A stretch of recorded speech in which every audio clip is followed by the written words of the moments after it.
This Friday has many newsmakers. The Dalai Lama, who addressed the global Buddhist summit hosted by the government of India today. There's a clear message for China there. We're decoding 3 moves by India using Buddhism to counter China's designs. Then we have Zelensky, the Ukrainian president, and his never-ending list of demands. He wants weapons, NATO membership, EU membership, a summit with Latin America, and a speech at the G20. But the world may be losing patience with him.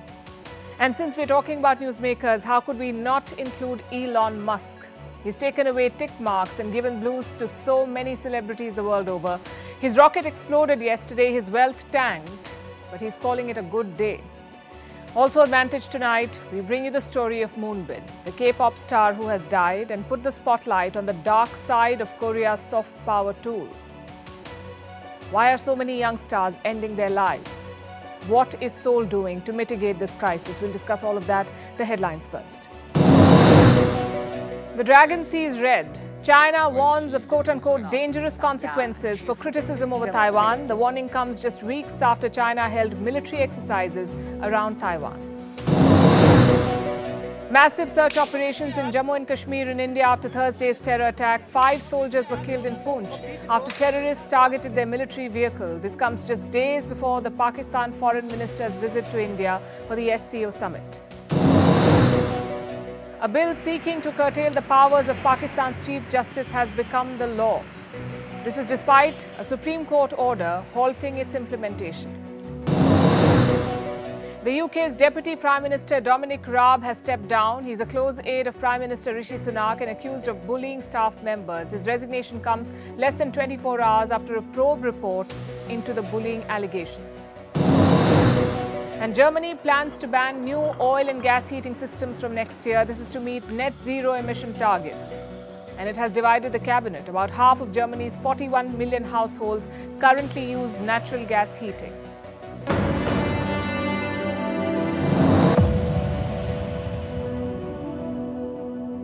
Day 2 of the first Global Buddhist Summit. Yesterday, Prime Minister Narendra Modi spoke at the event. Today, it was the turn of the Dalai Lama. First, there was speculation on whether he'll attend. Then there was no confirmation on whether he'd speak. Today, he did both. And the Dalai Lama did not hold back. He used the platform to raise the issue of Tibet in New Delhi. And with this, India has made a bold move by giving a platform to the Tibetan leader to talk about Tibet. India has shown that it remains committed to the Tibetan cause. It is exerting pressure on China through Buddhism. India is leveraging its historical and cultural ties and using its deep-rooted connections to Buddhism. The goal is to build pressure on Beijing. And India has made 3 decisive moves: owning its Buddhist legacy, using it as an instrument of diplomacy, and turning India into the hub of Buddhist faith. Tonight, we'll talk about all of them. The first move obviously entails hosting the Global Buddhist Summit. We talked about it yesterday. India is hosting this event for the first time. More than 170 prominent monks, scholars and practitioners from 30 countries are attending. And today, the Dalai Lama addressed them. He spoke for about 30 minutes about Buddhist philosophy and values. And in the course of the address, he brought up Tibet. He shared how Buddhist teachings give him courage to face Tibet's struggle. I have that statement with me. Listen to what he said, and I'm quoting. For example, in the case of my dealing with the current struggle and situation of Tibet, if you just think only about it from a narrow angle, you can lose your hope. But if you look at this crisis, this current situation, from the broader perspective of the courage that the cultivation of bodhicitta, or mind of awakening, and compassion give you, then you have a much more resilient mind. So what he said was very significant. He's talking about Tibet in the Indian capital. What's even more significant is his mere presence. All of it sends a message to Beijing, because China calls the Dalai Lama a separatist. It wants India to deny him any platform. And yet India resisted the pressure to host the Dalai Lama at this summit. And remember, this is a government event. So India is owning up its Buddhist legacy and using it to expand its influence. That's move number 2. India is engaging with monks and scholars worldwide. Earlier this week, India hosted another event, another Buddhist conference. This was in the northeast, in the state of Arunachal Pradesh, the same state which China calls South Tibet. India hosted some 600 Buddhist monks in Arunachal Pradesh. Politicians from the ruling party, the BJP, also attended. The event was held in a place called Zemitang. Now, Zemitang has great historical significance for Buddhists. In the year 1959, when the Dalai Lama fled Tibet, his first stop in India was in Zemitang. And of course, the whole of Arunachal Pradesh is significant because it's part of the India-China border dispute. China claims almost the entire state.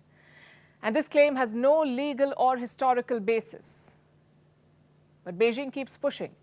Earlier this month, it renamed 11 places in Arunachal Pradesh. Beijing gave them Chinese names, and India pushed back.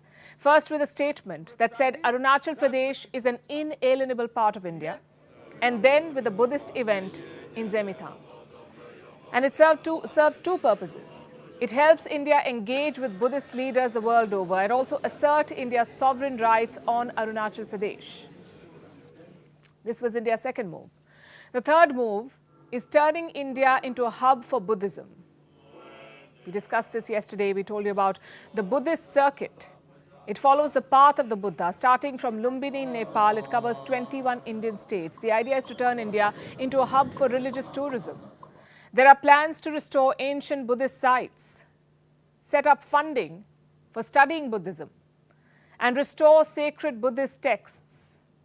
Last year, India restored 108 volumes of Buddhist texts. These were sacred writings of Mongolian Buddhism.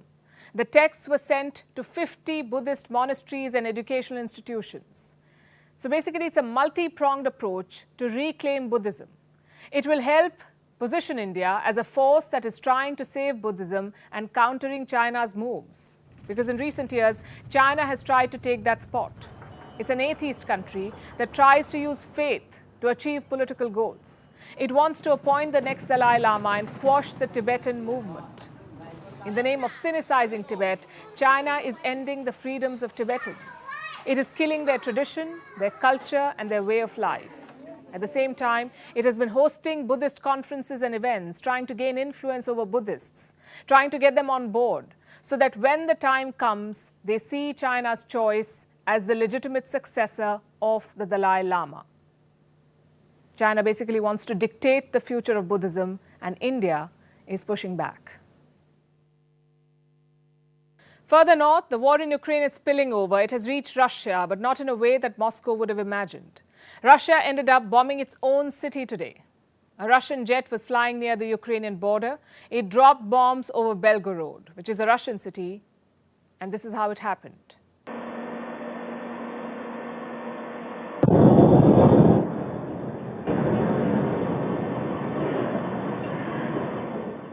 Here is the aftermath. It was an accident. The Russian fighter dropped a bomb by mistake. 2 people were injured, 4 apartments and some cars were damaged. How did this happen? It's not quite clear yet. Russia has released limited information. It said the bomb dropped from a Sukhoi Su-34. It was flying over Belgorod. The bomb was accidentally fired. Here's what the city's governor said. 3 people have been injured. 1 person refused to be taken to the hospital. 1 resident was diagnosed with a closed head injury and concussion. Their life is not in danger. They're receiving all the help they need. 1 elderly woman felt bad. Her blood pressure went up and she was hospitalized. The medics are now looking after her. Thank God there are no dead. Belgorod is vulnerable. Since the war began in 2022, this region has seen several explosions and bombings. And the latest incident might have been an accident. But in the past, there have been targeted attacks, reportedly carried out by Ukraine. Just this week, a village in Belgorod was hit. It was a drone attack. The targets were local thermal power plants. Small bombs were dropped on them through drones. Did Ukraine do it? Here's an official statement from Kiev, and I'm quoting, "We will not confirm or deny Ukraine's involvement. I think that Russians should get used to the fact that while they are waging an unjust war of aggression, there are no safe places on their territory." So this attack was basically a threat. If Russia wages war, its own territories are not safe either. That's what they're saying. Meanwhile, Zelensky continues to make demands. He wants a NATO membership, and the NATO chief was in Kiev, his first visit since the war began. He offered support. But Zelensky wants more. He wants a clear path for Ukraine's membership. The NATO summit in Vilnius can become historic. I'm grateful for the invitation to visit the summit, but it is important that Ukraine receives an appropriate invitation. There is no objective obstacle that would prevent the adoption of political decisions on the invitation of Ukraine to the alliance. So Zelensky will attend the NATO summit in July. Will he get the membership? The NATO chief made no such promise. So all NATO allies have agreed that Ukraine will become a member. President Zelensky has a very clear expectation. We discussed this, both the issue of membership but also security guarantees. And of course, Ukraine needs security because no one can tell when and how this war ends. But what we do know is that when the war ends, we need to ensure that history doesn't repeat itself. Let me decode that for you. As long as the war continues, Ukraine's membership bid will be stuck in a limbo. So that's one demand that won't be met in a hurry, if at all. Though Zelensky's list is a long one, he also wants long-range weapons, jets and ammunition. What for? Apparently, they're planning a counter-offensive to reclaim lost territory. So they want firepower for two things: to hold off fresh advances from Russia and to reclaim what they've lost in the past. Again, will this wish be granted? NATO held a meeting today at the Ramstein Air Base in Germany. And what did they decide? Listen to this. Together, we will make sure that Ukraine has what it needs to live in freedom.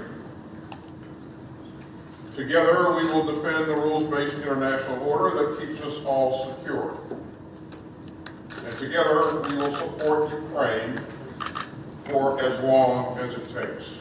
For as long as it takes, he says, which makes for a good speech. But is America really prepared for another forever war? Where would it draw the line, given the fact that Zelensky's wish list is never ending? You know what else he wants? A summit with Latin America. And for this, he's reached out to Mexico. Again, how does a summit with Latin America help him?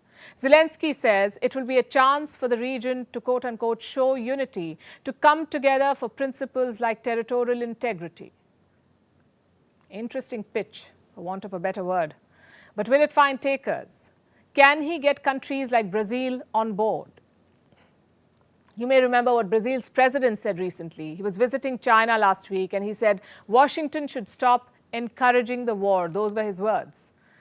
Also, the US and EU, and I'm quoting, need to start talking about peace. That's what President Lula da Silva of Brazil said. And arguably, he speaks for many, especially in the global south. Because war fatigue is setting in. People are tired of this conflict and the politics that fuels it. And perhaps it's time for Zelensky to acknowledge his real challenges. His team is under scrutiny for embezzlement of aid money. There are cracks in the Western unity over Ukraine. And all he wants is another speech to rally Latin America behind him. If optics is his game, he's losing there too, and increasingly sounding like a broken record. You head to work on a Thursday. What's the worst thing that could happen? Maybe a spilled coffee or a glitch on your work computer. That's about it for most people. But not Elon Musk. Yesterday was a terrifying Thursday for him. First, he removed blue ticks from legacy Twitter accounts. All hell broke loose. The likes of Cristiano Ronaldo and Beyoncé lost their blue tick. Their fan armies were not happy. Secondly, his rocket exploded. SpaceX tested the world's heaviest rocket on Thursday. Minutes later, this happened.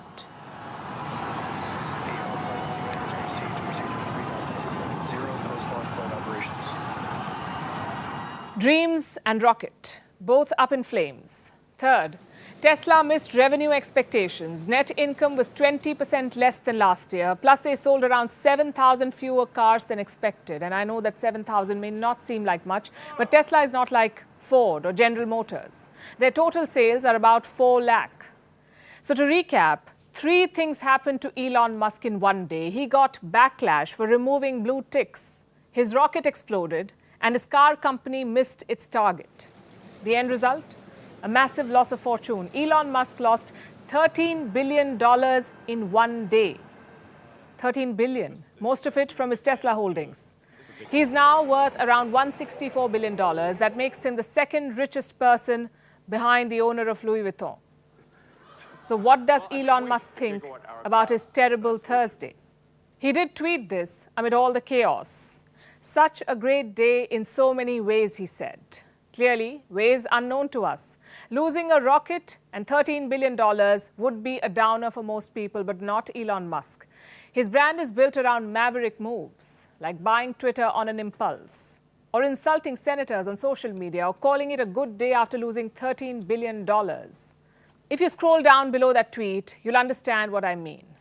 Look at some of the comments. Elon Musk would make a great president, says one. Every day you are alive and healthy is a great day. You're a rock star, Elon. Today's launch was epic.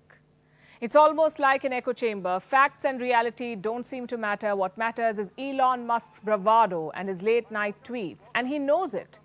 When Elon bought Twitter, he called himself a centrist. In fact, he said it multiple times that he's a centrist. But can you think of anyone more polarizing on Twitter?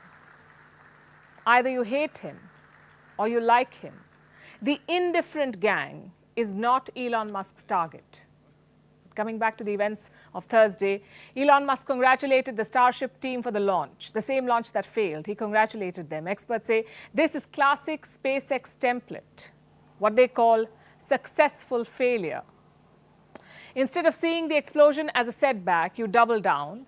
You look at the positives. In this case, the rocket managed to lift off. It also gave valuable data on flight risks. Apparently, it's a great strategy. It's a strategy that has served SpaceX well.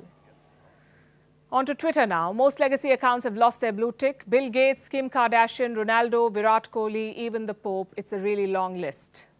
Many government agencies, ministers and media companies have also lost it. Now, to be fair, Elon Musk did give a warning. Twitter has rolled out something called Twitter Blue. You get verified only if you pay. It's $8 a month for individuals and $1,000 for organizations. The hope is that these payments will make Twitter profitable. Will it also dilute the whole idea of verification?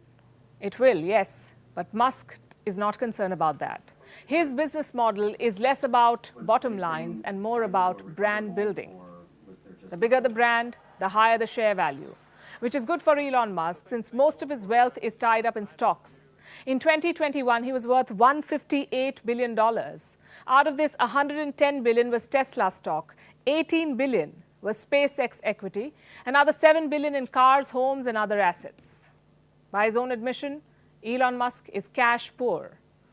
It explains why he's eager to expand his cult, why he turns failures into so-called learning experiences, why he laughs off a $13 billion loss.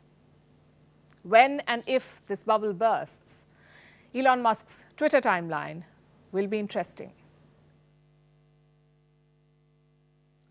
Joe Biden is rolling out the red carpet. He's hosting the president of the Philippines next month. This man, Ferdinand Marcos Jr., the timing of his visit is extremely important. The US and the Philippines held their biggest war games last month. They also signed a new treaty. What does it say? That the US can use 9 military bases in the Philippines. Earlier, they had access to 5. Now they have access to 9. But the Filipino government did have a warning for Washington. Don't bring weapons that could be used to defend Taiwan. Your soldiers are welcome. Your big guns are not. What explains this warning? In one word, China. Beijing has always objected to the treaty between the US and the Philippines. They say it's a plan to meddle in the Taiwan Strait. It could be, but Manila and Washington have denied it. They say the treaty is not aimed at a third country. A third country, meaning China. So what's all the fuss about? To understand that, let's first look at the Philippines' location. It's about 1,000 kilometers from Taiwan. It's also a key part of the first island chain. Quick side note. The island chain is a US policy aimed at boxing in China, to cut them off from the wider ocean. It's the biggest nightmare for military brains in Beijing. So that's why the Philippines is important. Now to the politics. Historically, they have been allies of the US. Manila, they've been allies of the US. In fact, it's a strange relationship. America started off as a colonial power in the Philippines. They bought the country from Spain. They bought it for $20 million. Despite that, relations never soured.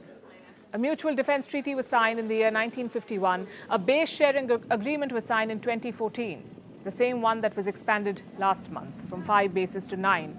Today, the Philippines is a major non-NATO ally, America's longest treaty partner in Asia. But China came out of syllabus. There are two parts to China's relations with the Philippines. One is trade. China is the Philippines' largest trading partner. It has also invested some $3 billion in the country, and Manila needs that money. The second part of the relationship is the territorial fights.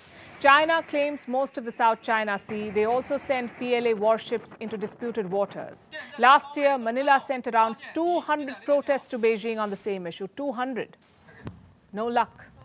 The intrusions continued. So how do you describe this relationship? Probably a bad marriage. Manila needs Beijing's trade and money. At the same time, it hates the territorial claims. Which brings us to President Marcos Jr. His foreign policy mission is friends to all. He visited China in January. He will now be visiting the US in May. The idea is to balance both the powers. But that's easier said than done. There is a tug-of-war underway for the Philippines. China wants them to dump the US. The US wants them to come even closer. Last year, Joe Biden announced a $4 billion package for Manila. The promise is to create 100,000 jobs in the country. Ideally, this would be great news for President Marcos Jr. Just play the US and China against each other, get the best of both the worlds. But the problem is his country's location. China's territorial claims will not disappear, whatever he does. Neither will the tensions around Taiwan. So both Beijing and Washington need Manila's support for specific reasons. America to keep a watch on Taiwan. Who knows, maybe even mount a military attack from there or a defense from there. And China to break free from the island chain. So Marcos Jr.'s options are limited. Embracing either country is diplomatic suicide. Only the dangerous middle path remains. South Korea is in mourning. In fact, every K-pop fan is in mourning. On Thursday, Korean singer Moonbin was found dead in his apartment. Cause of death? Unknown for now. But the police say it was most likely suicide. Moonbin was part of a K-pop band called Astro. He was just 25 years old. His death has left South Korea shocked. Fans have set up memorials for him across the world, in Manila, in Seoul, in Santiago, Chile. There is a genuine sense of loss and grief.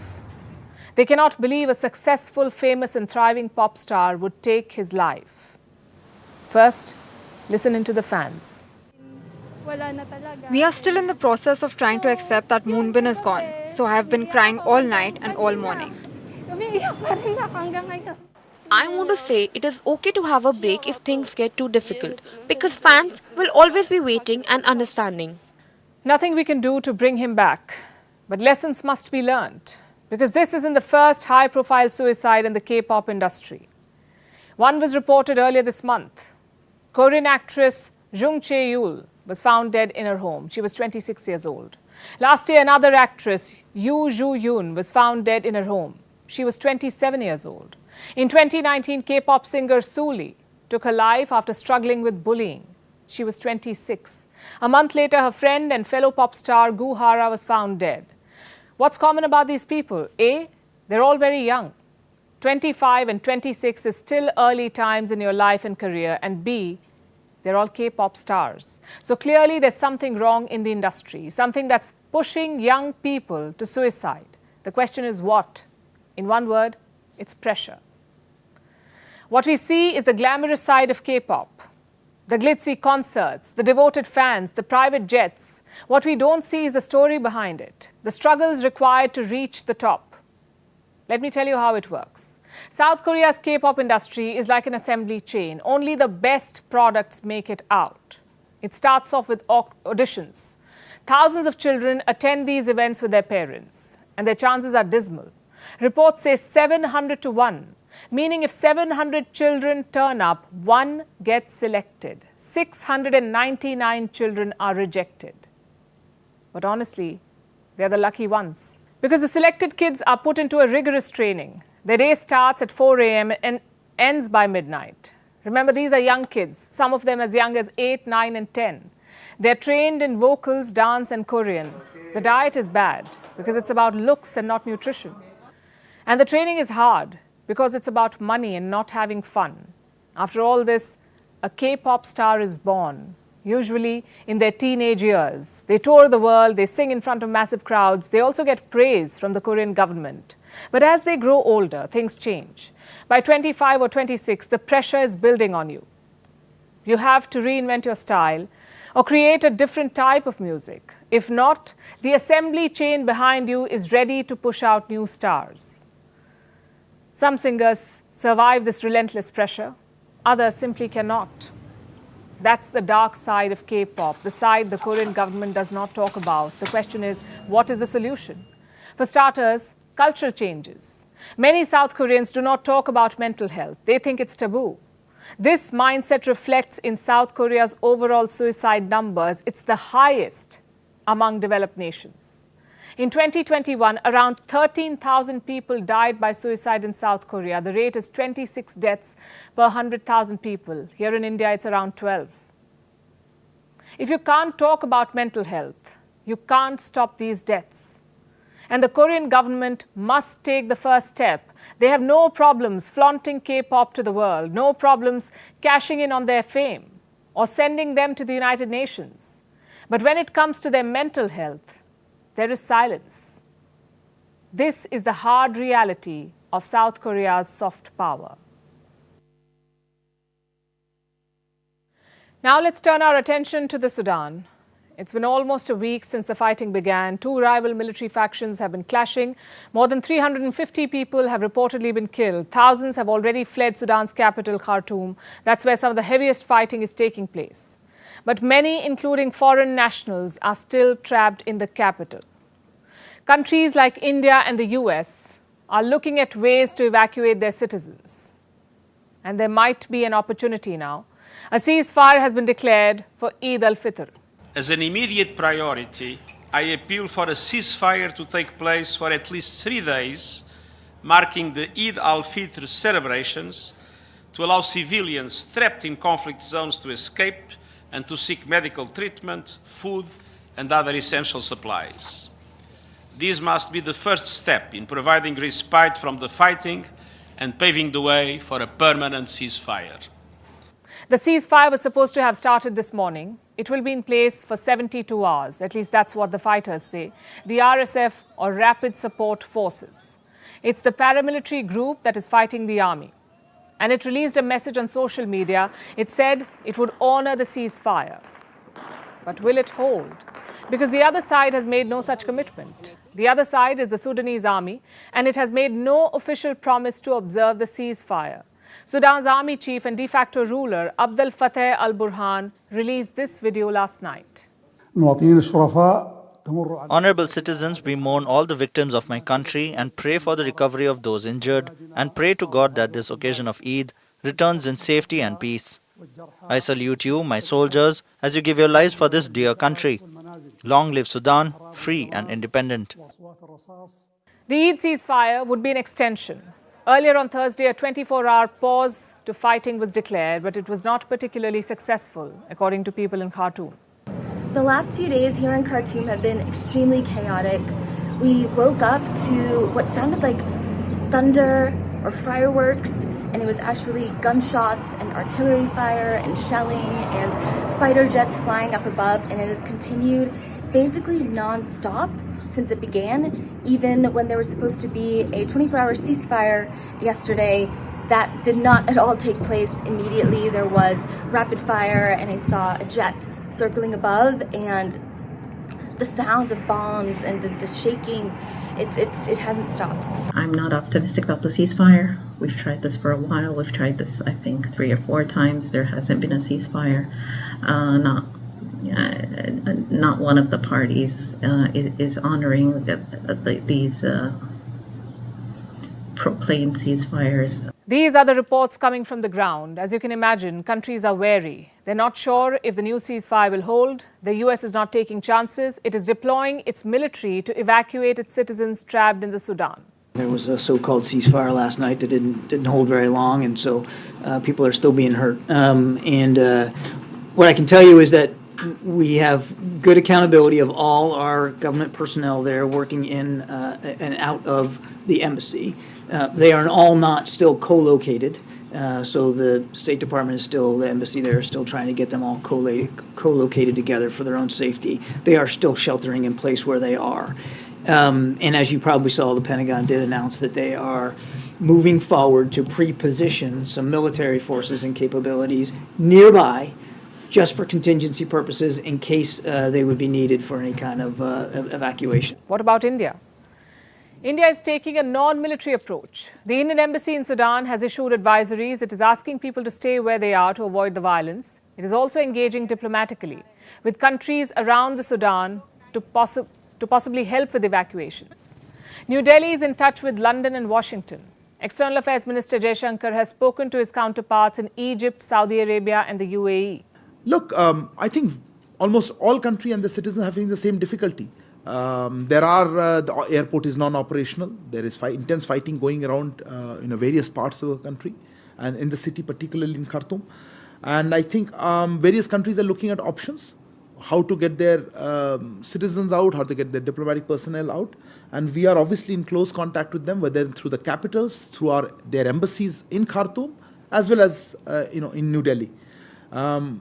The support is not specific, it depends. Some countries have some influence and information. Other countries perhaps could guide us in what measures they are taking. Perhaps we can pool resources.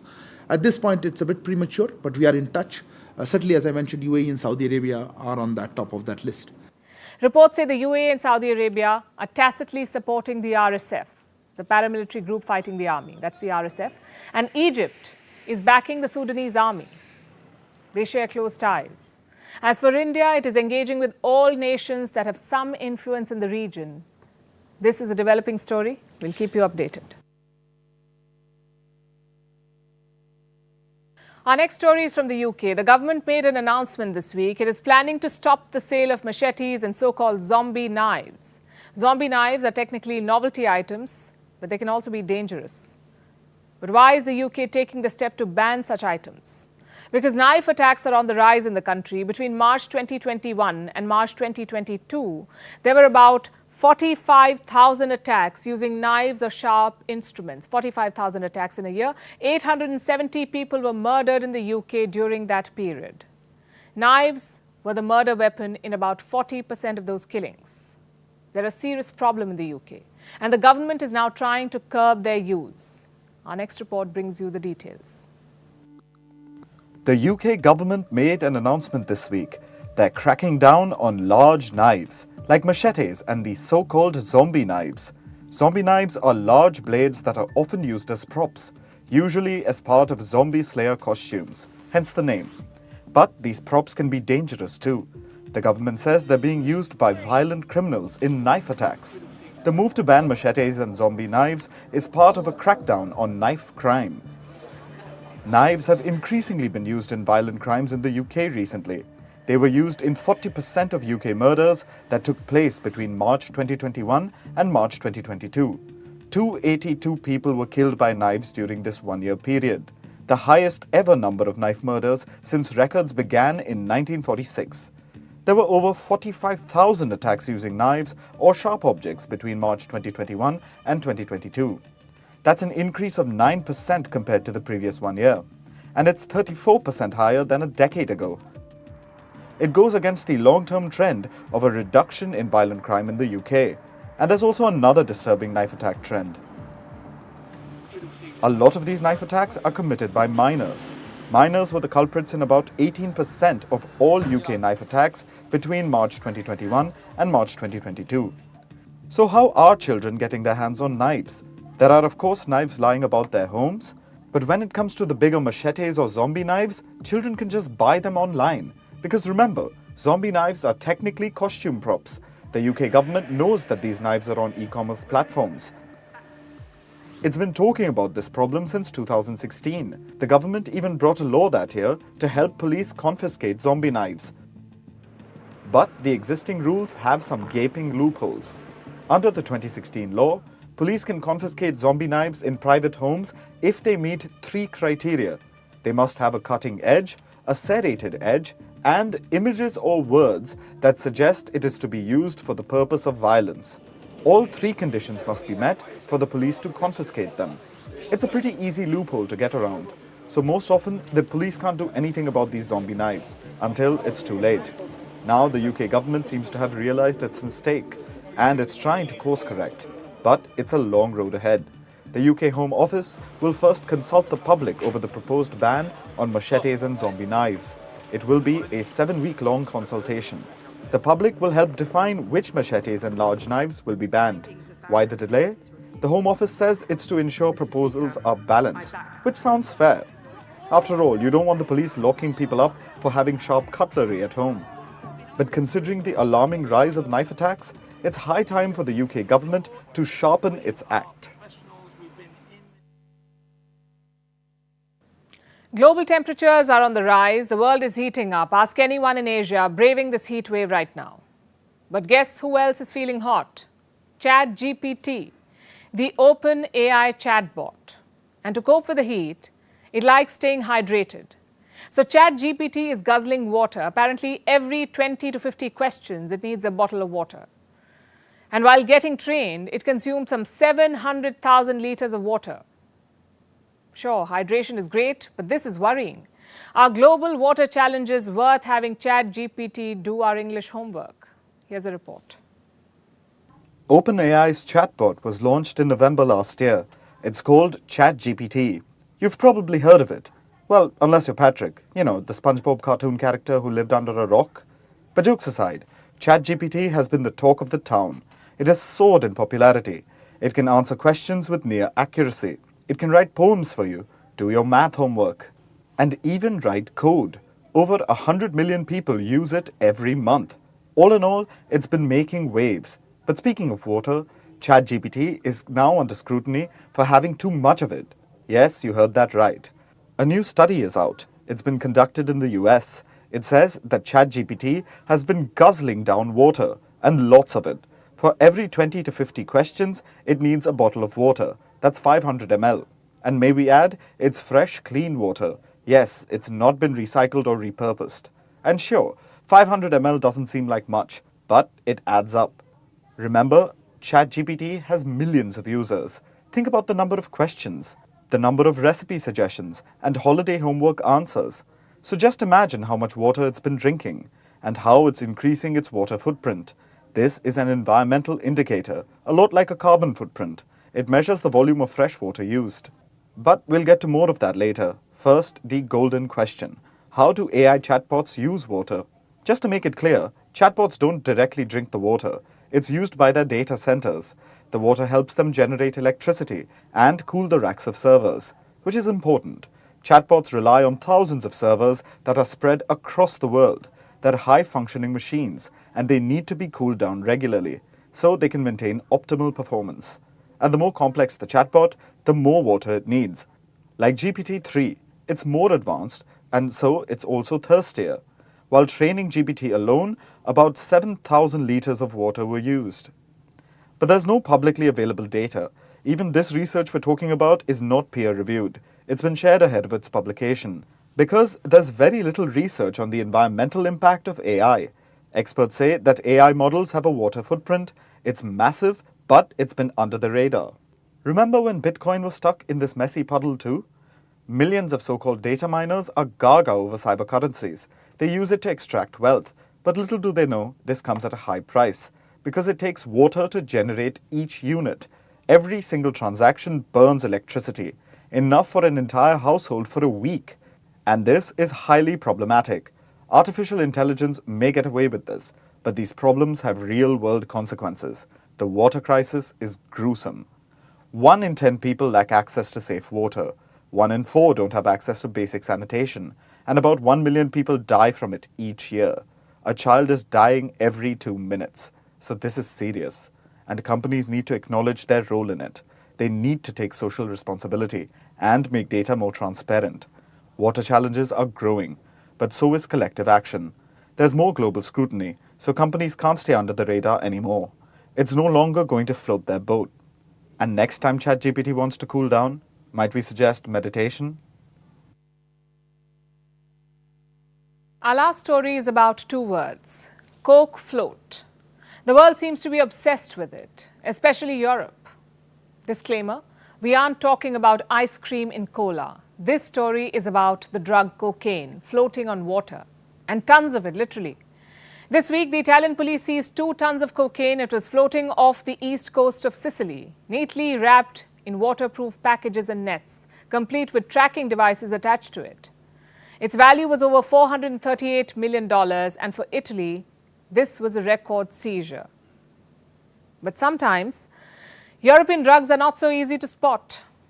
They're way underneath the ocean, laying low under the radar, like narco submarines. Yes, these are underwater submarines carrying narcotics, mostly cocaine. They're cramped and claustrophobic, piloted by a few men who carry energy bars for food and plastic bags for toilet facilities, along with lots of cocaine. And with these drugs, they try their best to survive the high tide. But sometimes, they get caught on the criminal voyage, like in 2019. And they make headlines, but eventually the government relaxes until another is caught, like in 2021. And this shocks the government again because they thought catching one would pull the plug on the others. Unfortunately, that's not how this market works. It only makes these submarines smarter and better. Last month, 2 more submarines were discovered, one with 2 dead people inside it. That's the risk of running a drug cartel. You might die, but you also might earn billions of dollars. Speaking of which, do you know how much the European coke market is worth? $11.5 billion. Cocaine is Europe's second most commonly consumed illicit drug. Do you know what's the first? Take a wild green guess. It's cannabis. But coming back to the second ranking champ, it's as easy to get cocaine in Europe as it is to get a pizza, apparently. People are now buying on the dark web. With a few clicks, you buy what you want, you order drugs online, and you receive them at home or at a fake address. About 3.5 million Europeans consumed cocaine last year. 14 million have used it at least once in their lifetimes. And they have cheeky names for it. Gold dust, foo-foo, nose candy. Sounds almost laughable, only if it weren't for the haunting side effects. Because cocaine is highly addictive. It can cause depression, delusions, paranoia, and seizures. And remember, cocaine is being seized more than it is being produced. Yet, its global supply is at record levels, and Europe knows it. Their worst hit countries are Belgium, the Netherlands, Spain, and France. Today, the threat we are facing from organized crime to society is as big as the terrorist threat. We must fight it with the same energy, commitment, and determination. Authorities surely have experience in detecting drugs. They know how cargoes, private vessels, and human couriers work. But they're struggling with a new technology, like narco submarines. Experts say hundreds of them have been launched, or even underwater drones. Spanish police seized 3 of them last year, and high-tech labs with AI helping produce these drugs. What's more, cocaine even hitches a ride from South America. Ships carrying produce like fruits are also carrying narcotics. Brazil is an exporter of commodities. We export sugar, coffee, minerals, and with some frequency we have found cargo with cocaine in them. So the problem is complex and it's growing rapidly after the pandemic slump. Europe has surely been trying to fight it, but it looks like things are heading in the wrong direction because cocaine continues to flood Europe, and it seems like this war on drugs needs a life jacket now. And now it's time for Vantage Shots, images that tell the story. Muslims across the world are celebrating the festival of Eid, marking the end of the holy month of Ramadan. Next, we show you California's super bloom, where an unusually wet winter has led to carpets of wildflowers. Meanwhile, in the US, 8 tornadoes ripped through Oklahoma. And finally, what happened today in history? We're taking you back to the year 1989 to China's Tiananmen Square protests. Over 1 million students gathered to protest against the authoritarian government. After the Wuhan virus protests, this was China's biggest act of resistance. And it ended with bloodshed on the 3rd of June. Beijing rolled tanks to crush the protest of unarmed civilians. We're leaving you with these images. Thanks for watching. We'll see you next week.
还有一个办法，就是咱们就是说组成那大夫，重新去跟他谈判。再过2个小时，我去跟他谈。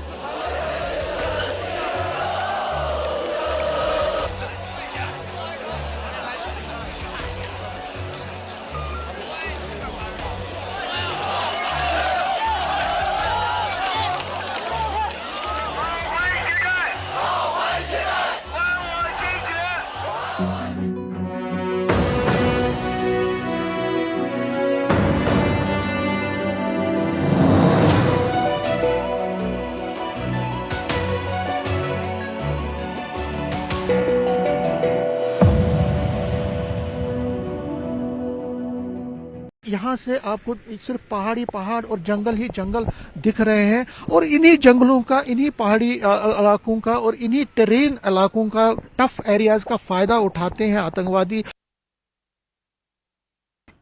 Crossing over to our correspondent Akash. Akash, can you give us more details about this incident that took place yesterday in Poonch district? Right. So, Anjali, you see, this happened at around 3 p.m. Yesterday when we got to know that this terror attack was launched on a vehicle that was on an administrative duty of Indian Army. At this point in time, the information that we have got is that joint operation is on and the whole area has been cordoned off. No one is allowed to enter in that area, and the investigating teams are already there. They are ascertaining several facts, and one such thing is the nature of the attack. You know, some are arguing whether or not it was a grenade attack, because you see, the visuals that emerged after the particular incident showed that how the rear part of the truck was on fire. But still, we don't know as to if grenade attack was launched or not, and this is the reason why officers of Indian Army, in fact, FSL team and several other teams are on ground. They are ascertaining facts. We have lost 5 of our Jawan. 1 Jawan is critically injured, but the whole focus is now on the search operation. Several teams of Indian Army as well as the police are on the hunt, and they are looking for those people who came and launched this particular attack. This is very unfortunate. We have lost 5 of our Jawans, and as you rightly mentioned, Army Chief has basically briefed Raksha Mantri Rajnath Singh about the particular incident. In fact, senior officers are very much in touch with the commanders there, and as I mentioned earlier, commanders are on the ground. They are ascertaining the facts, because still we don't know as to they launched grenade attack or not, or some other thing was used in this particular attack. But yes, a terror organization has come out and has taken the responsibility of this particular attack. But we'll get to know about the facts of this matter in some time from now, Anjali. Right, Akash, please stay with us. We also have Ishan Wani with us. Ishan, what is the current situation in Poonch district right now? The road which goes to that area has been closed. The police has given alternate routes for the people to commute. This indicates that the fact that the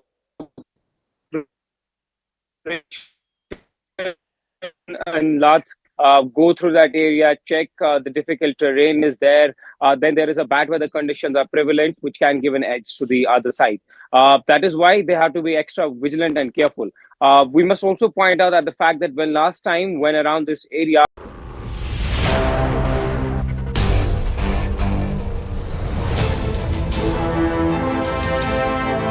last 1 year, for 52 weeks, we've been #1 across time bands, across our different data points, across different viewer segments. The fact that for the last entire year, we have dominated the ratings, there is no parallel to this. 1 year of non-stop, undefeated, unbeaten #1. I think it's a great testament to the young team here at CNN News 18. This is great validation for us and for this young team here to continue on this path and to continue bringing you stories that we believe are making a difference to your lives.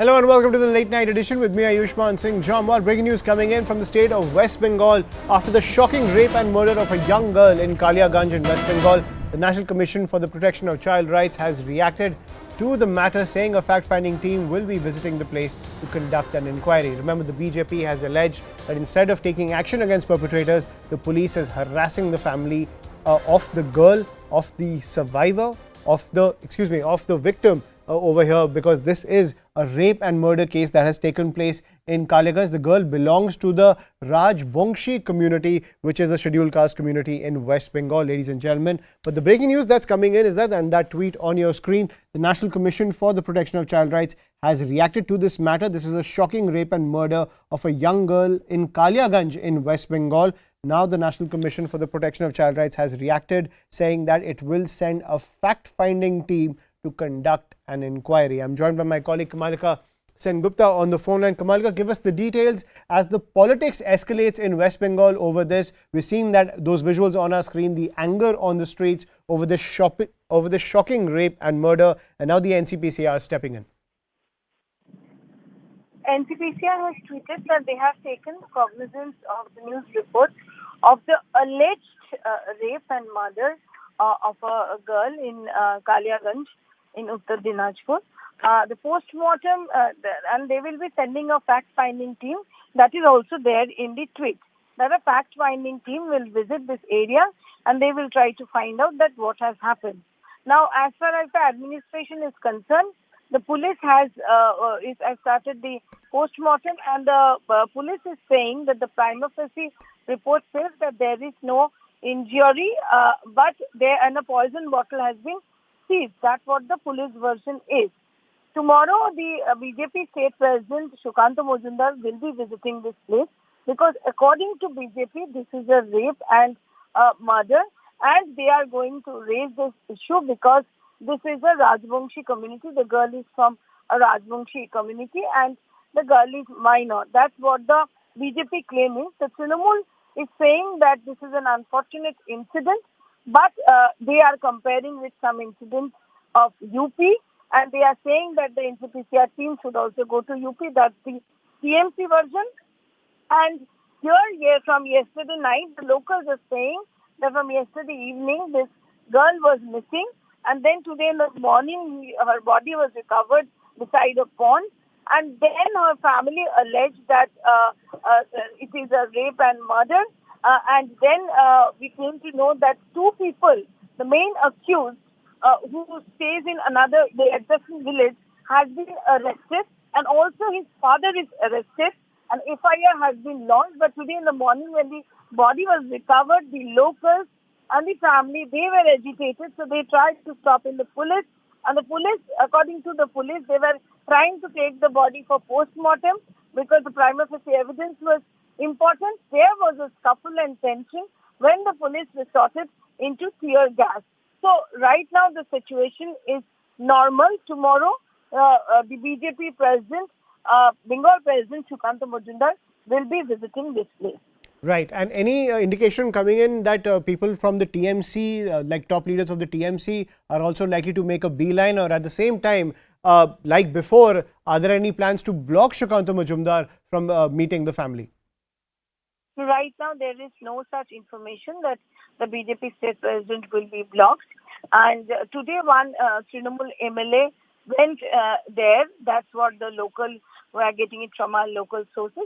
But right now, we have no information that the BJP state president will be stopped or any blockade will come up. Right. So, so that's what we are getting, is that the politics continues to escalate between the BJP and the TMC over this shocking murder case that has emerged in Kaliaganj. Now, the BJP has made this pitch. The BJP has said that this is another indication of the deteriorating law and order situation in West Bengal. But the TMC has hit back at the BJP, saying West Bengal is not like Uttar Pradesh. The police will do its job. Now, let's shift focus to another piece of breaking news that's coming in.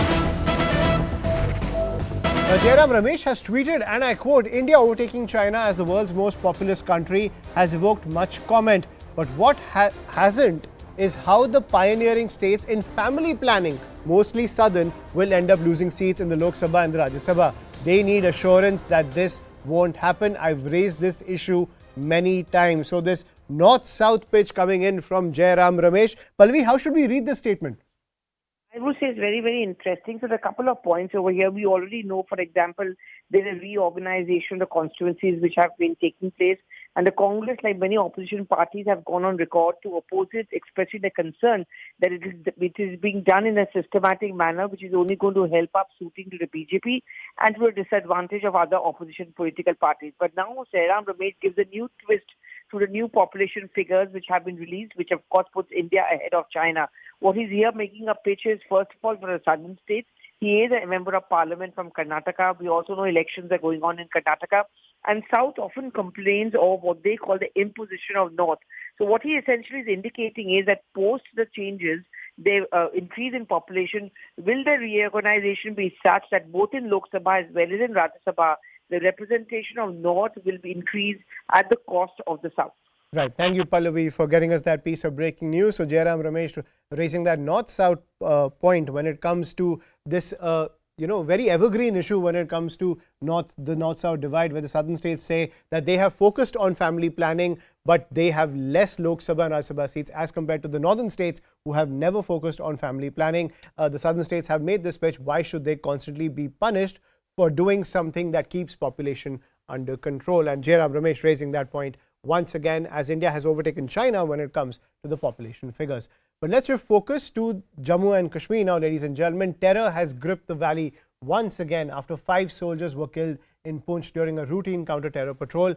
An NIA team along with Jammu and Kashmir DGP Dilbag Singh inspected the attack site earlier today. According to intelligence sources, several suspects have been detained by security forces for questioning. Top intelligence sources say there were 5 suspected attackers, of which 3 are foreign terrorists and 2 locals. Agencies say attack was very well planned, that this entire ambush was very well planned, and they aim to disrupt the G20 meeting in Srinagar next month. Now, combing operations are still underway to hunt down the attackers, but the terrain around the attack site is dense forests and a network of caves, which gives the advantage for such guerrilla tactics by the terrorists. The number of terror incidents in Jammu and Kashmir may have come down, ladies and gentlemen, but this attack shows that the nexus is still active when it comes to arms and recruitment.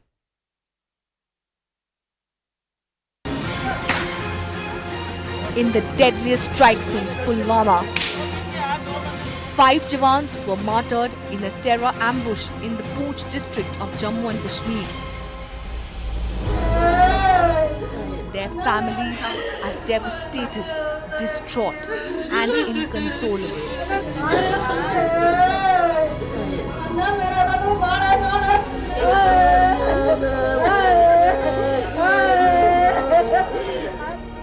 Martyr Lance Naik Debashish Biswal of Odisha's Algam district leaves behind elderly parents, a young wife and a 7-month-old daughter.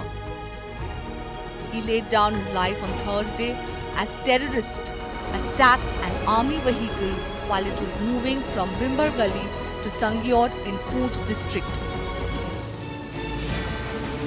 Taking advantage of dense forest and low visibility in the area, terrorists ambushed the army truck with Martyr Kulwant Singh on board. He was a resident of Chadik village in Moga. His father was also martyred in Kargil. He leaves behind a 3-month-old son and a 1.5-year-old daughter. He had been married for just 2 years. He had taken leave just a month back, recalls his friends and neighbors. ਪਹਿਲੀ ਗੱਲ ਤਾਂ ਦੁੱਖ ਵੀ ਬਹੁਤ ਹੈ ਤੇ ਖੁਸ਼ੀ ਵੀ ਸਾਨੂੰ ਬਹੁਤ ਆ ਕਿ ਸਾਡਾ ਨਾਲ ਦਾ ਸਾਥੀ ਫੌਜੀ ਸ਼ਹੀਦ ਹੋਇਆ ਕਿਉਂਕਿ ਉਹ ਇਸ ਧਰਤੀ ਵਾਸਤੇ ਦੇਸ਼ ਵਾਸਤੇ ਉਹਨੇ ਆਪਣਾ ਸਰੀਰ ਪੂਰਾ ਕੁਰਬਾਨ ਕਰਤਾ शहीद हुआ है उसके परिवार को जो भी उसकी रक्षा की जाए जो भी उसकी सहायता की जाए और जो जिसने भी ये काम किया उसको शहीद किया उनको मुंह तोड़ जवाब दिया जाए. Martyr Constable Har Krishna Singh's family is in complete shock. He was only 28 years old. He travelled in the ill-fated vehicle which engulfed in flame in Jammu's Poonch district after it was fired upon by unidentified terrorists around 3 p.m. yesterday. ਸਾਡਾ ਬੱਚਾ ਕੱਲ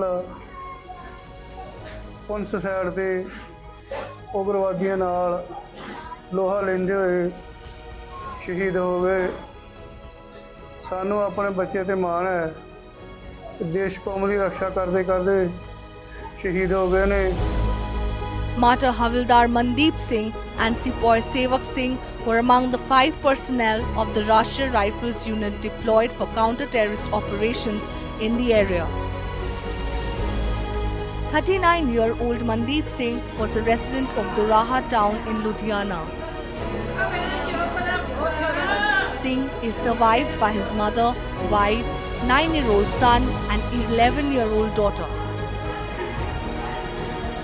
farmers की माता जी हैं उसकी घरवाली है 2 बच्चे हैं और भाई हैं 2.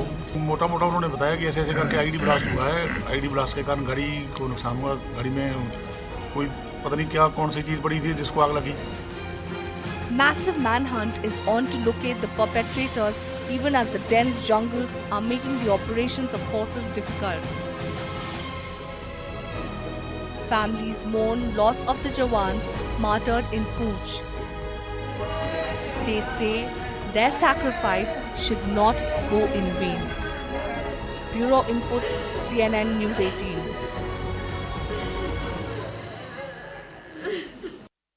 And shifting focus to the battle for Karnataka, today was the last day for nominations, but Union Home Minister Amit Shah cancelled his roadshow in Devanahalli due to rains. Prime Minister Narendra Modi dialed senior BJP leader K.S. Ishwarappa and asked about his health and also about the party.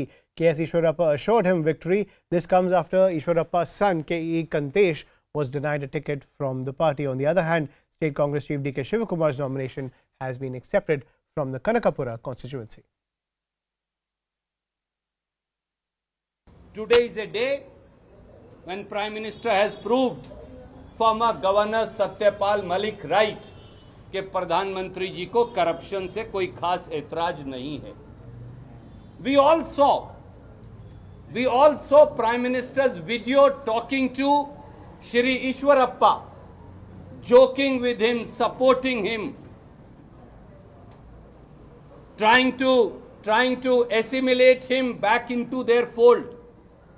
I ask you, as a citizen of India, Mr. Prime Minister Modi, wasn't Mr. Ishwarappa sacked as a minister because a BJP leader and worker Santosh Patel committed suicide? The fight right now, what is your Brahmastra against the DK brothers, because it is Ashok versus DK brothers now and not just DK Shivkumar? No, I thought when I contested in Kanakpura, naturally DK Kumar, I thought he will come to Kanakpura. He will contest in 2 seats. That's not happen because is a problem. That's why they decided. Today I saw in the news also hired DK Suresh is one more by nomination. independent nomination filed by the DK Suresh. I think they are in confusion. Only 20 members now, 4,000, 5,000 people. Where they came? Another 20 days is there. There is a BJP. Narendra Modi will come. Amit Shah will come. Uttar Pradesh CM will come. So how to face?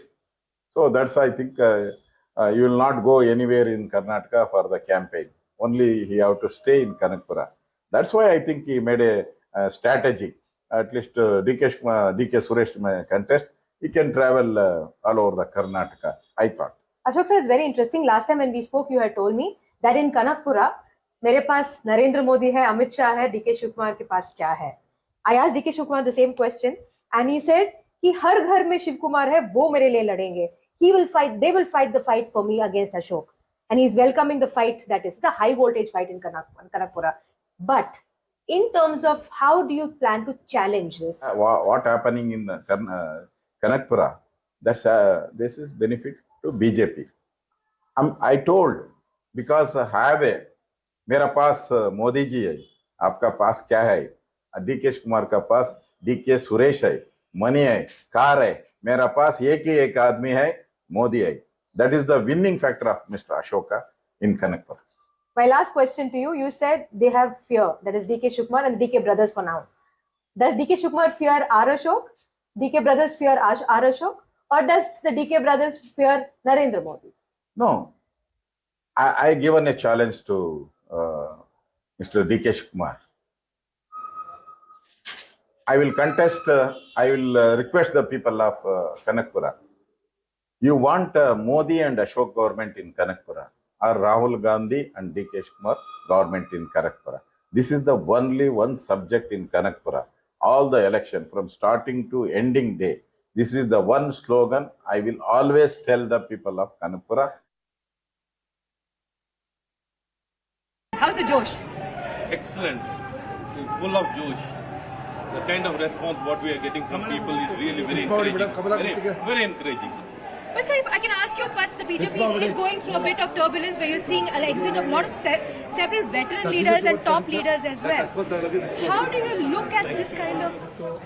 No, we are trying to be more assertive. We are trying to give more clarity.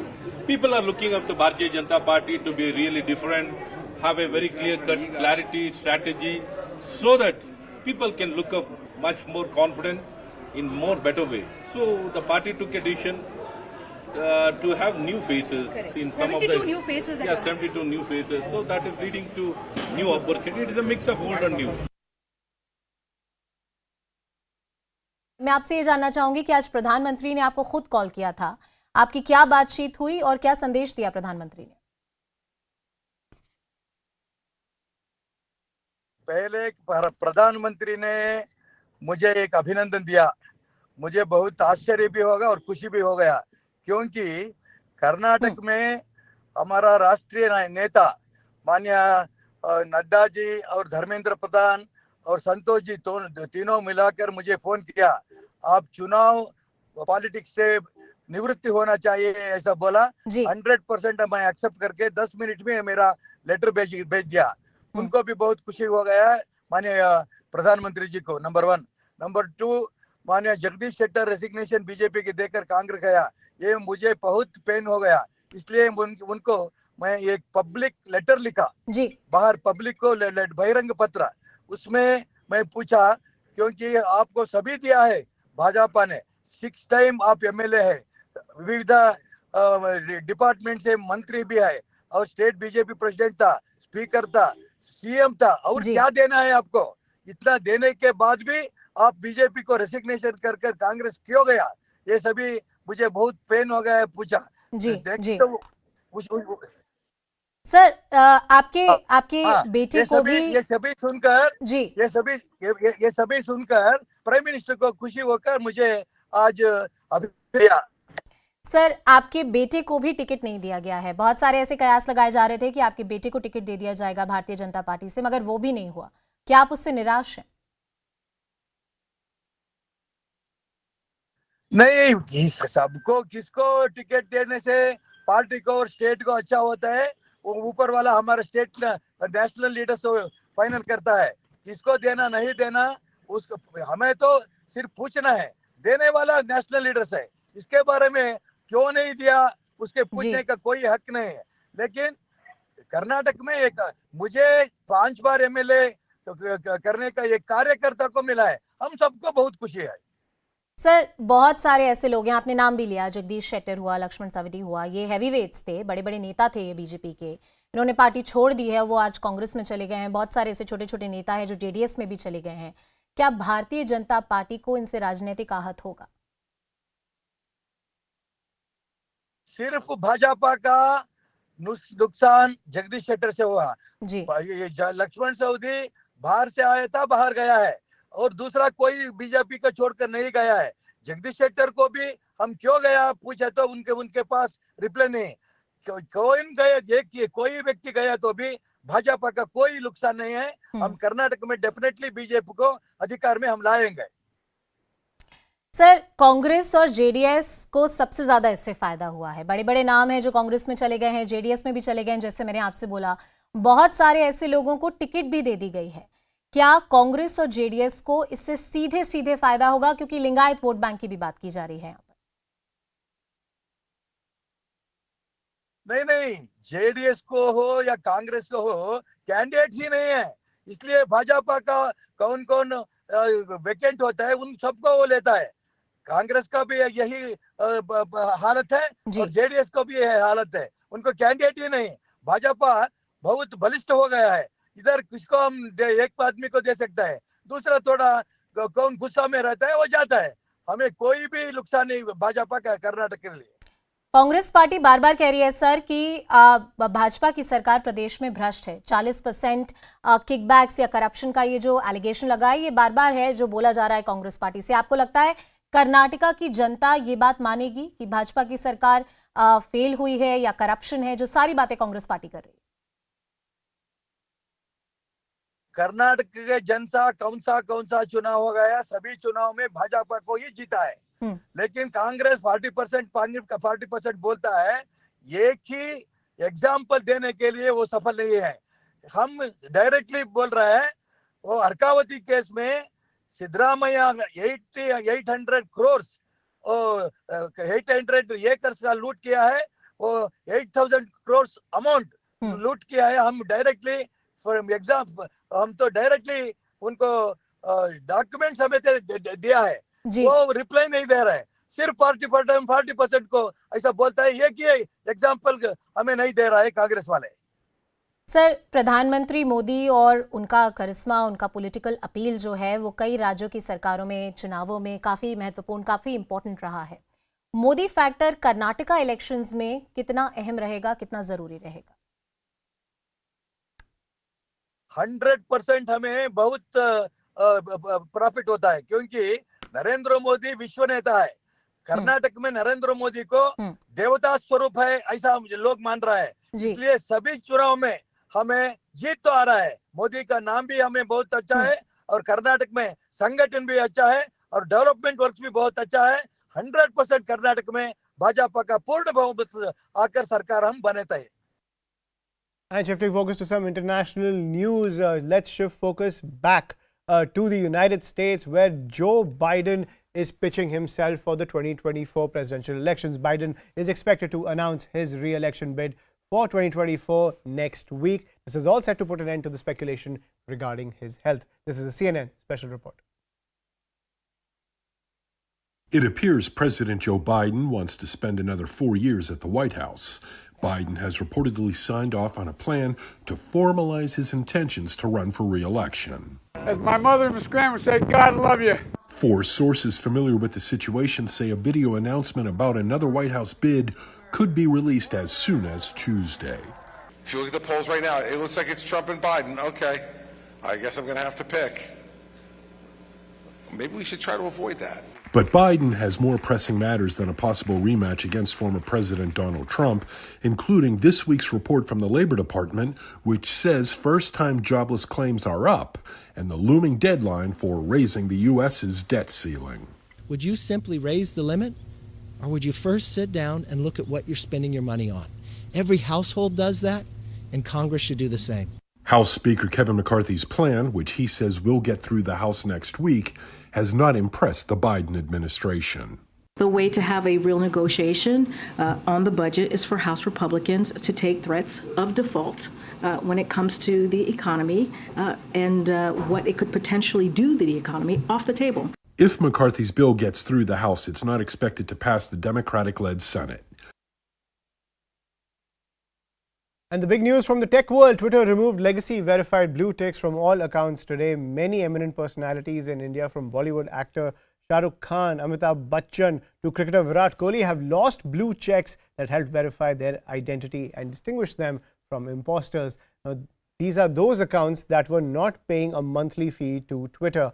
Now, as per Elon Musk's new policy, only those individuals who are now paying for Twitter Blue, which costs $8 a month, will have the privilege of verified blue checks. Well, it's finally happened. If you were a verified user on Twitter till yesterday and had a blue badge against your name, well, that is all in the past now. So from big celebrities like Amitabh Bachchan to MS Dhoni to Rajnikant to even Beyonce, all have lost their verified badges. Twitter has now taken away what it calls legacy verified badges in order to make the platform quote-unquote more equal.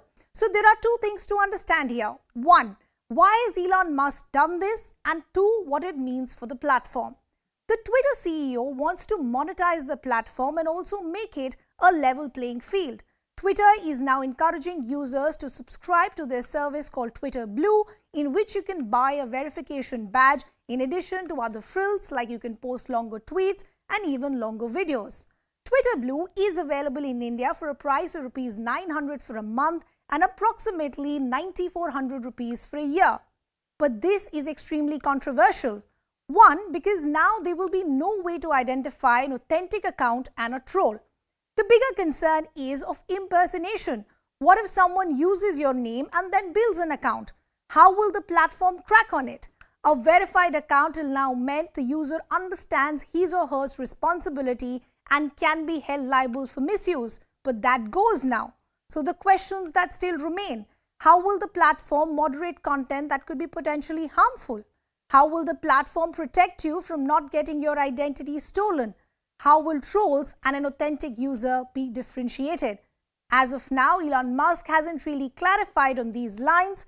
Will that change in the future? With Elon Musk, you never know.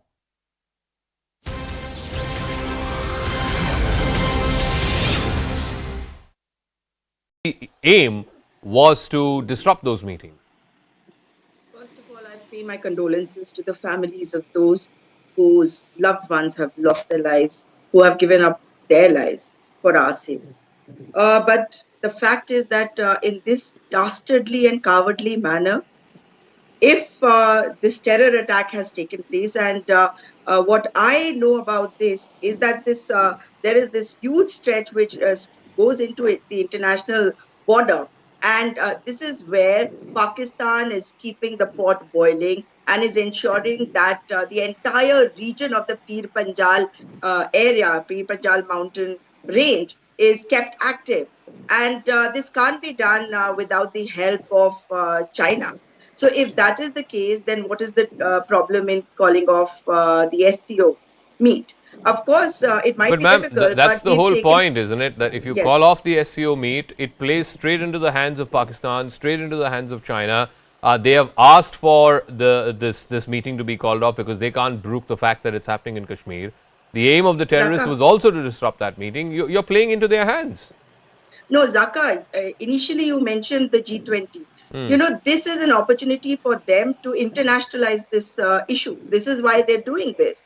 And they have a problem with the programs which have been organized in the Jammu and Kashmir area. And that is why this is happening. And is it a mere coincidence that their foreign minister, who said such, audacious things about our Prime Minister in December. We are inviting him to come here. So let RP Singh respond. I believe his audio has been fixed. Yeah, RP Singh respond. Sujata Paul and the Congress are of the view that you should call off the SCO meeting. Well, let the government of India take a call on this. It can't be debated on a TV channel, and it can't be discussed on the TV channel. Neither is a political tug of war between me and Sujata Paul or between us and the Congress party. This issue of the diplomacy and the foreign policy of the country. But yes, the attack which has been planned, there's no doubt that Pakistan is behind the attack, and the government of India will take the call. And also, our army is free to revert the manner which they want to revert it.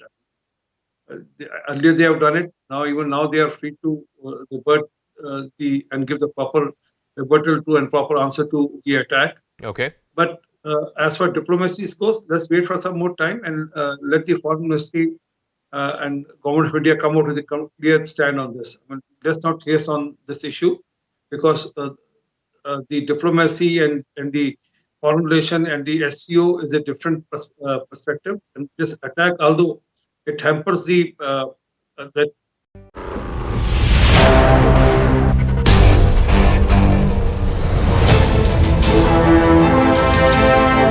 last 1 year, for 52 weeks, we've been #1 across time bands, across different data points, across different viewer segments.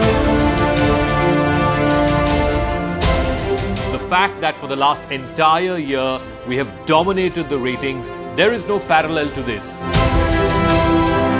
1 year of non-stop, undefeated, unbeaten #1.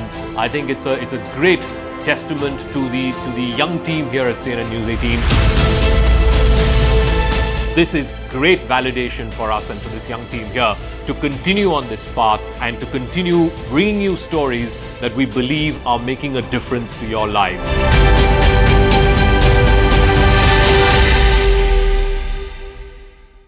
You know, we must condemn it. There is no denying the fact. If at all they intend to bring it to the notice of the world that it isn't a safe place, we must go ahead with the G20 event in Srinagar. We must go ahead with the SCO and expose Pakistan to these kind of nefarious activities that they're deeply indulging in. I think it's time we called, it's no use being very, very diplomatic and be guarded. If there is something wrong with the enemy is doing, we must give it back. Having said that, let us also ensure that these kind of incidents don't occur whatsoever, wherever it is, because we have to be vigilant that there is no denying the fact that the Pakistanis trained terrorists, Pakistan has it. There is nothing that, if the government has decided, if the army over there has decided that they intend to bleed India with 1,000 cuts, that's it. They are our enemy. So how are we to treat them? If not unnecessarily wanting to be diplomatic and guarded and saying, no, they are our neighbors, let's be friends. Of course, who's denying it? But if they indulge in it, give it back to them in the same coin. But calling off events in Srinagar, calling off events in SCO, definitely no. We must, if they intend to say that it isn't a safe place, we intend to show it's absolutely safe and that Pakistan is using terrorism as an instrument of state policy. How else would, after all, Rajouri and Poonch are neighboring districts to the LOC. And if ceasefire is holding good, I think they're being used. The ceasefire is holding good, and they're pushing in infiltrators to commit this kind of incident. And well, bad weather over there at this point of time. There is an OGW. There's no denying the fact that there are some overground workers in league with them. If this kind of a situation has been there for years on, we have to ensure that these kind of incidents don't occur and expose Pakistan under all circumstances. So let me ask Kuldeep Khoda, who is the former DGP of Jammu and Kashmir. You know, one of the things, and we've seen this, I think the Dangri attack happened just a few months ago. We had an attack again in October of 2021, if I'm not mistaken, around this same area. And, it seems to be now almost like a modus operandi where terrorists who are operating from the other side of the LOC, who are coming in and who are attacking, either Indian Army personnel or other strategic interests, they seem to be moving away from urban areas and are moving into these areas that are close to densely forested sort of jungles. yesterday's attack as well. They came in from the jungles. We believe the ambush had been laid for a while. They were in waiting for a while, come, attack the truck, and then disappear back again into the jungles. Is this now some kind of a modus operandi? I think they have tested it in Dangri, as you rightly pointed out. In Dangri incident, we initially tried to project it as if it was probably some sort of internal attack, in the sense that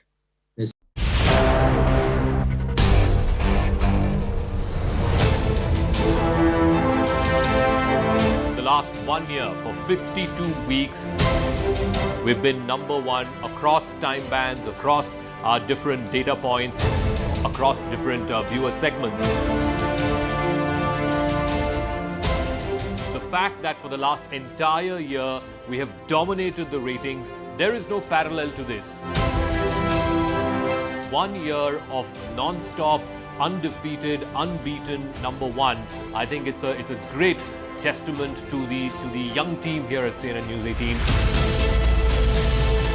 This is great validation for us and for this young team here to continue on this path and to continue bringing you stories that we believe are making a difference to your lives.